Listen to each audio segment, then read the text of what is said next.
Ние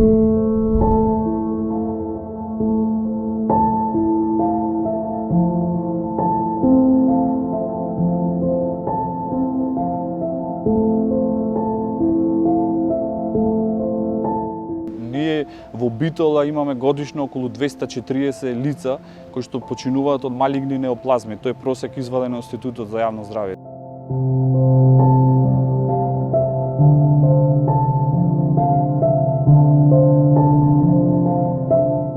Тоа се 240 фамилии затворени, затоа не случајно Битола е паднат на 50.000 жители од втор град, значи тоа се катастрофални последици кои што се трпат здравствено. Државата околу 250 милиони евра годишно дава за здравствени трошоци. Значи тоа се стварно поразителни бројки.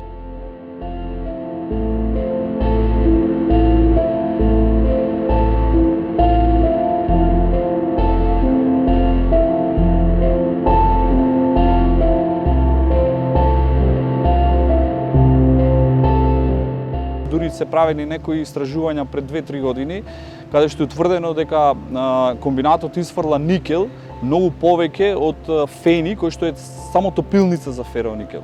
Значи, тоа се застрашувачки бројки.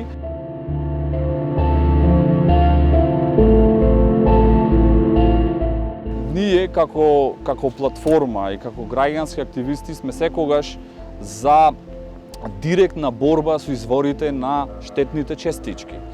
Тоа значи промена на енергенсо од кој ја добиваме електричната енергија во блиска иднина. Значи, тоа се интервентни мерки кои што треба државата сериозно да застани врз тоа и да почне да ги спроведува. Значи, целокупната постројка на рек Битола не може да биде пренаменета на газ, тоа го добивме како одговор и тоа е страшно, значи, за луѓето кои што живеат овде во овој регион.